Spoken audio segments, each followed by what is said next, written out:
So ito naman mga kaswerte, ipapakita ko sa inyo yung tamarin na nag-wild dati. So niripat natin dahil nanilaw na yung mga dahon. Talagang na-stress siya guys dahil napakaliit ng kanyang paso at niripat natin siya.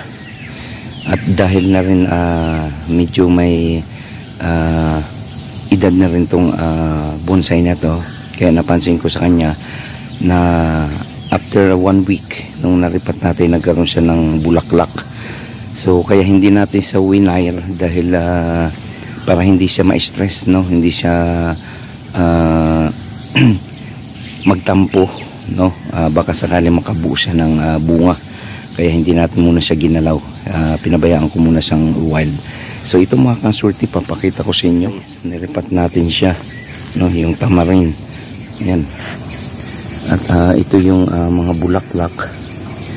Yan. So napakarami ng bulaklak guys. Ayan o. Yan, ang dami.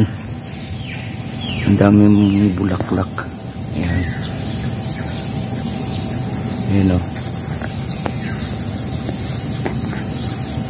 So hindi natin siya inano muna, no?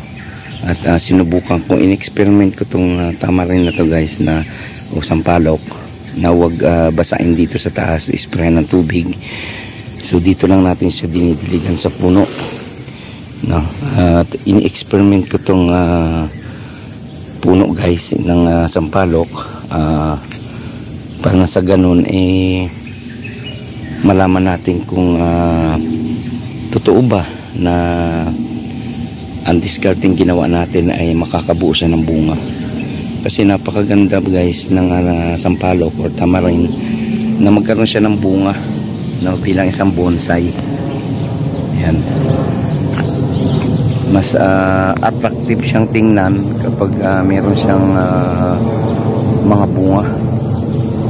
So ito, kung napapansin nyo, nagwa-wild na, unti-unti nagwa-wild na naman siya. Yan. Pero hindi muna natin siya kakatingin hanggat hindi siya natatapos mamulaklak o makabuo ng bunga, no? Susubukan lang natin. Hayaan lang muna natin siyang